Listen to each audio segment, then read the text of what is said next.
Hello दोस्तों, मैं हूँ आपका friend Krishna. You guess can call me Krish. Recently मेरा 12th बोर्ड का रिजल्ट आया है and I must tell you the results are very good, but I am all confused कि आगे करना क्या है, and that's why I am here to talk to my friend Pooja. I must tell you guys, I love finance, but I don't have much knowledge about finance related courses, but I'm sure Pooja will help me out. Come with me, let's meet her, shall we? Hello Krishna, so I heard your entire conversation with my audience. Here is a list of all the finance related courses. बताओ आज कौन से course के बारे में बताऊं मैं तुम्हें? CWM. मुझे बताओ, what does CWM stand for? Okay, let's go. So CWM basically stands for Chartered Wealth Management Certification. अच्छा, ये चार्टर्ड वेल्थ मैनेजर्स करते क्या है? देखो कृष्णा, मानो तुम एक बहुत बड़े बिजनेसमैन बन चुके हो, बहुत सारा पैसा कमा रहे हो, बहुत अच्छा बिजनेस चल रहा है तुम्हारा। अब तुम्हें फोकस करना है सिर्फ और सिर्फ अपने बिजनेस पे, बाकी सारे काम देखने के लिए तुम्हारे पास टाइम नहीं है। तो मुझे बताओ, बाकी कौन से काम के लिए तुम दूसरे लोगों को हायर करोगे? मुझे tax planning, investment planning, legal matters, estate planning, insurance etcetera इन सभी कामों के लिए किसी को हायर करना पड़ेगा। अच्छा, तो अगर मैं तुम्हें कहूँ कि टैक्स के लिए और अकाउंट्स के लिए सीए के पास चले जाओ, लीगल प्लानिंग के लिए लॉयर के पास चले जाओ, रियल एस्टेट प्लानिंग के लिए एस्टेट एजेंट के पास चले जाओ, अगर मैं तुम्हें इतने सारे लोगों के पास जाने के लिए कहूँ तो तुम्हारा टाइम भी बर्बाद होगा और पैसे भी बर्बाद होंगे। तो यहाँ पे आते हैं पिक्चर में हमारे वेल्थ मैनेजर्स। तो ये जो वेल्थ मैनेजर्स होते हैं, chartered wealth managers, they act as one stop shop for all the financial services. Specially ये जो HNIs होते हैं, HNIs यानी हाई नेटवर्थ इंडिविजुअल्स जो होते हैं, हाई नेटवर्थ यानी जिनके पास एटलीस्ट $1 मिलियन के लिक्विड असेट्स होते हैं। तो ऐसे जो लोग होते हैं, ऐसे जो बड़े बड़े बिजनेसमैन होते हैं, ये लोग अपनी फाइनेंशियल नीड्स के लिए CWM के पास जाते हैं, चार्टर्ड वेल्थ मैनेजर के पास जाते हैं। ऑफकोर्स CWM को और भी बहुत सारे एरियाज है जहाँ पे वो जॉब कर सकता है, प्रैक्टिस कर सकता है, लेकिन ये जो बहुत बड़े बड़े बिजनेसमैन हैं जिनके पास काफ़ी सारा पैसा है, उसको मैनेज करना पॉसिबल नहीं हो रहा है, इनको स्पेशली CWM की सर्विसेज लगती है।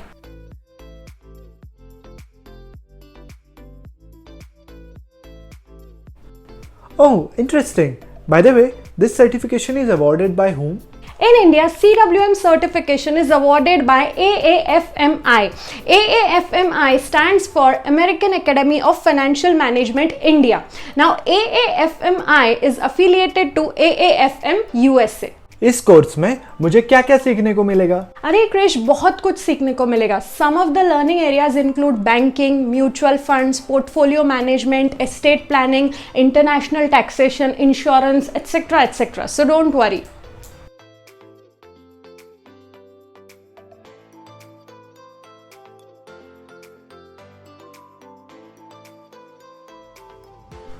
Is this certification accredited by NISM?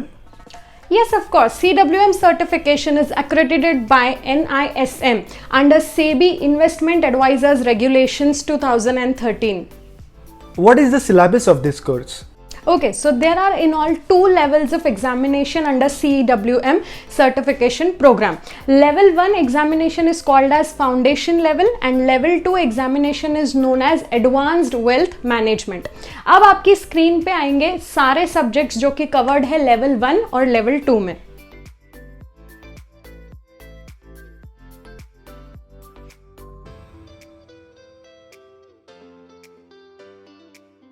What is the eligibility criteria for applying for this course?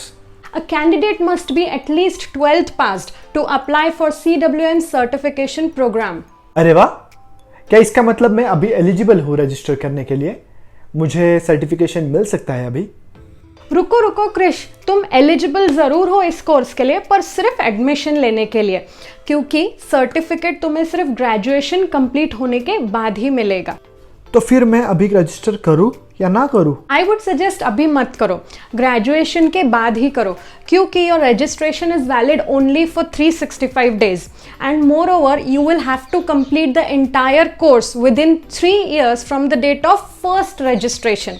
अगर 3 साल के अंदर, फर्स्ट रजिस्ट्रेशन की डेट से 3 साल के अंदर तुमने एक कोर्स पूरा कंप्लीट नहीं किया, यानी लेवल 1 और लेवल 2 के एग्जाम्स क्लियर नहीं किए, तो सारा जो भी जितना भी एग्जाम क्लियर किया है वो नल एंड वॉइड डिक्लेयर हो जाएगा और तुम्हें सारी एग्जाम्स दोबारा से देनी पड़ेगी।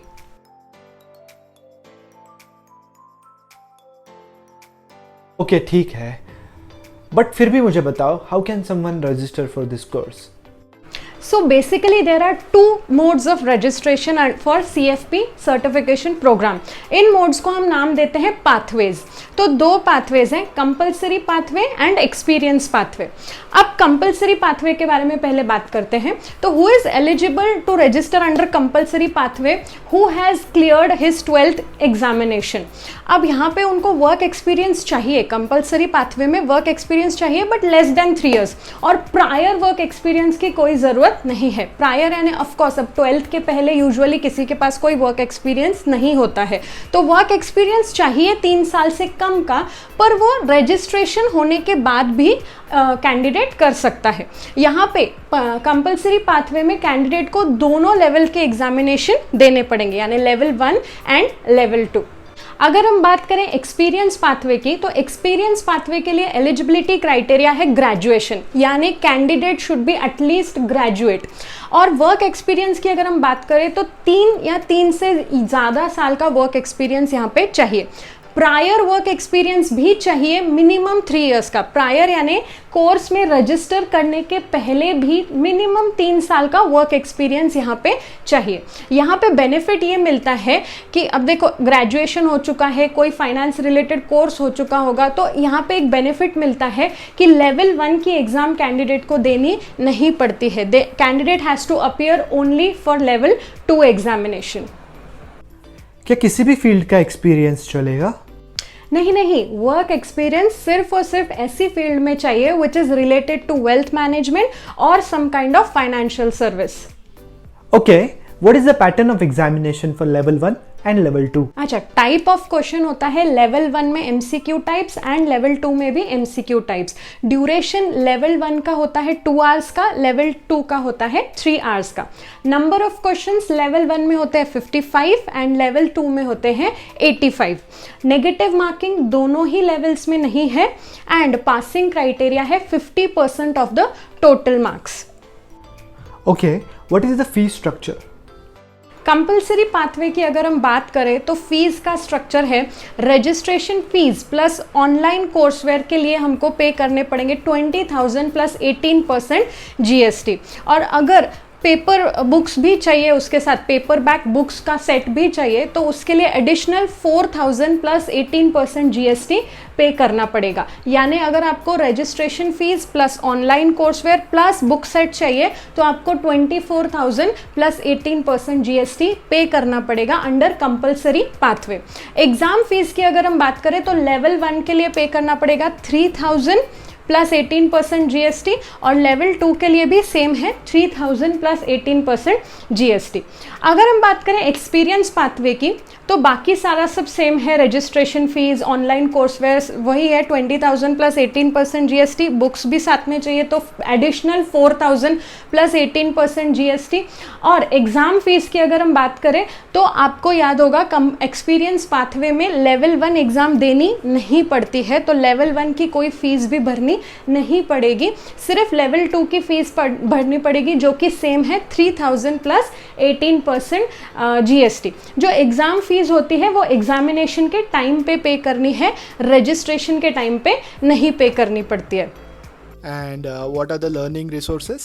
Acha, for the purpose of learning, students will get access to AEPs. Now, who are AEPs? AEPs are authorized education providers, जिनको authorization मिला है खुद AAFM से। तो अब ये AEPs क्या करते हैं? स्टूडेंट्स को क्वेश्चन बैंक्स देते हैं, उनको लर्निंग सपोर्ट देते हैं, उनको स्टडी मॉड्यूल्स भी प्रोवाइड करते हैं। अब ये AEP से एजुकेशन लेने के लिए सेपरेट फीस पे करनी पड़ेगी। अब वो फीस डिपेंड करती है कि कौन सा मोड ऑफ लर्निंग आप चूज करते हो। करंटली वो एजुकेशन या ट्रेनिंग देते हैं through online mode, offline mode यानी क्लासरूम मोड, वेबिनार्स प्रोवाइड करते हैं। तो ऐसे इन मोड्स में से जो भी आप मोड चूज करते हो उस पर डिपेंड करेगी आपकी फीस। ओके, अब मुझे बताओ लॉजिकली किसने करना चाहिए ये course? Students who are pursuing graduation or post-graduation courses, people from banks, mutual funds, NBFCs, broking houses, insurance companies, etc.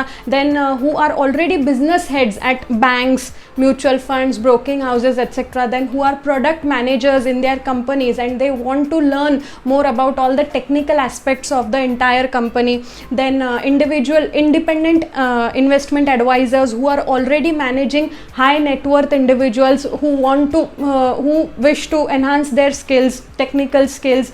Then people who have already some financial background and they wish to move in the field of wealth management.